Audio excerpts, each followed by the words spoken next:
Football transfer windows are more thrilling to follow than your favourite series. There's suspense, drama, high stakes, bombshells, conflict, resolutions, and even regular spoilers from your favourite journalists. And the 2025 summer transfer window has been no different. It was absolute cinema. In fact, I guess you could say it was one of the best windows we've seen in a long time. It started to produce drama even before the window officially opened, sustained the drama throughout the window, and made sure to give us the most dramatic climax. We saw the British transfer record get broken on deadline day, Guehi's transfer break down at the very last moment, all the twists and turns in the Nicholas Jackson move, Jadon Sancho finally getting snatched up, and Man City's sell Edison to sign Donnarumma. Amidst all these big moves, so many transfers went under the radar, and we're sure there's a lot you must have missed. Well, that's why you have us.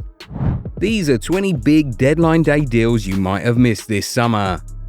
We'll start with Alexis Sanchez. Absolutely nobody was keeping tabs on him this summer, but out of nowhere, the former Barcelona man completed a move back to La Liga on deadline day, signing a deal with Sevilla as a free agent following Dodi Lukebakio's exit to join Benfica. Another defender who made a last-minute move is Ben Chilwell. All summer, not much was said about the left back. Chelsea no longer wanted him, but no club seemed to be coming for him. Well, in the end, it was Chelsea's sister club, Strasbourg, who came to the rescue, signing him on a 2-year deal. Now, there's another Premier League left-back who made a big move on deadline day. Do you know who we're talking about here? Tell us in the comments and we'll see if you're right soon. While you're there, if you aren't yet subscribed to the channel, go do that right away so that you never miss out on our amazing content. Let us now talk about Victor Boniface. He was close to completing a move to AC Milan earlier in the window, but unfortunately he didn't pass the medicals. It seemed like the Nigerian striker would end up at Leverkusen for another season, but just before the window closed, he was able to complete a move to Werder Bremen, still in the Bundesliga. And yes, he passed the medicals this time. Speaking of Nigerian attackers, Samuel Chukwueze left AC Milan on the last day of the window, completing a move to Fulham where he'll now link up with fellow Nigeria internationals Alex Iwobi and Calvin Bassey. The former Villarreal winger signed a loan deal with an option to buy which could be worth about €25 million in 2026. And that's not even all for Nigerian attackers on deadline day. We'll talk about the other guy in a bit, but let's first look at another big loan move involving an African player on deadline day. We're talking about Sofiane Amrabat. The former Man United midfielder left Fenerbahce and moved to Real Betis on a dry loan. The Spanish club were able to complete this move after having signed Antony on a permanent deal from Manchester United earlier the same day. Still, in Spain, Barcelona were not left out of the deadline day madness. We'll talk about the business they did in a second, but let's first talk about their former player, İlkay Gündoğan. Not much was said about him all summer, but out of nowhere, he ended up moving to Galatasaray on the final day of the window. This meant that City were one of the busiest clubs on deadline day, letting go of Edison, Akanji and Gündoğan, and bringing in Donnarumma from France.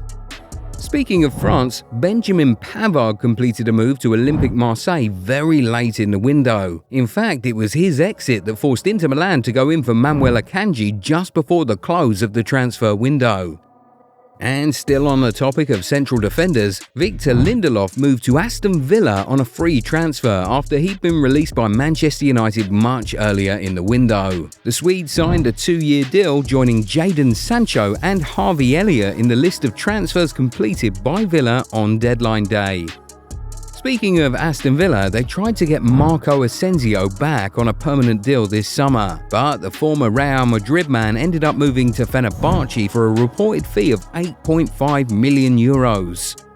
Now, Arsenal is one club which was very busy on deadline day. After having completed the signing of Piero Hincapié from Bayer Leverkusen, they then let go of Alexander Zinchenko. Remember we said earlier that there's another Premier League left-back who moved on deadline day? Yeah, it's Zinchenko we were referring to. Arsenal have been trying to move the Ukrainian along all summer, and well, they finally did just in time.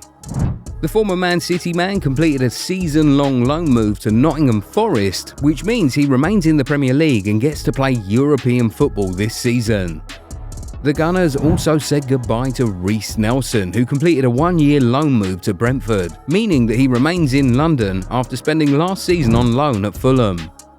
Speaking of Fulham, they also signed Kevin from Shakhtar Donetsk for €40 million, a number which could rise to €45 million with add-ons. The London club nearly added Chelsea's Tyreek George to the fold, but that deal ended up collapsing at the very last minute. Let's now quickly head back to Barcelona. Like we said, they weren't left out of the madness. They loaned out Hector Fort to fellow La Liga club Elche, which allowed the club to register players like Marc Bernal.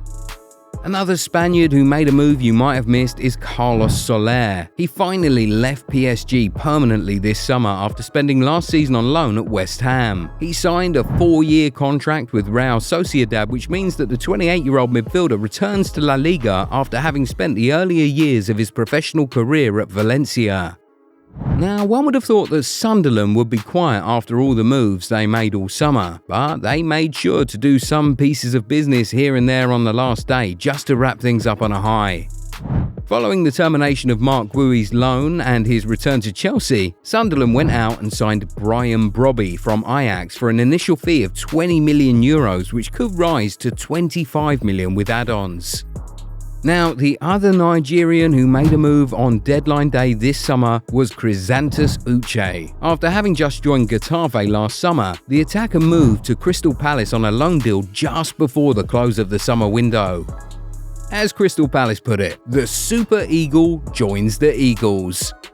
Moving on, let's talk about Adrien Rabiot. The French midfielder left Marseille and joined AC Milan on deadline day on a €10 million deal. He signed a 3-year contract with the Italian Giants, reuniting with Massimiliano Allegri, who was his head coach at Juventus. Still in Italy, Nicolo Zaniolo also completed a deadline day move, joining Udinese on loan. This makes it the 4th loan deal the Italian is on since 2023. Since he joined Galatasaray in February 2023 for a Turkish record fee, Zaniolo has since moved to Aston Villa, Atalanta, Fiorentina and now Udinese, all on loan deals. Will this be his final loan bus stop? We'll see. Well, let's now talk about Nicolas Gonzalez. No, not the Man City guy, the Juventus one. Interestingly, Juventus only just signed him permanently this summer for €28 million, but on deadline day, the Argentine ended up moving to Atletico Madrid on a loan deal with an obligation to buy for €35 million next year. But this depends on the number of appearances he makes for the Spanish Giants this season. In other news, the dramatic deadline day also saw Erik ten Hag get sacked after just 2 league games in charge at Bayer Leverkusen. This set a record for the fewest league games managed before getting sacked in Bundesliga history.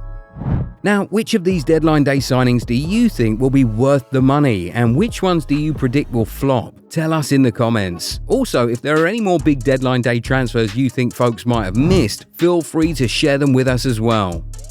If you enjoyed this video, give it a thumbs up and subscribe to the channel. Also, turn on the bell notification so that you never miss out on new content. Catch you in the next one. Bye. You've asked for it and we've finally delivered. Relive the glory days with the most iconic designs in football history. Whether you're a fan of classic club colours or legendary international strips, we've got something to ignite your nostalgia. Perfect for match days, casual wear or adding to your collection. Shop the new retro range now at goal90.shop. Massive discounts await.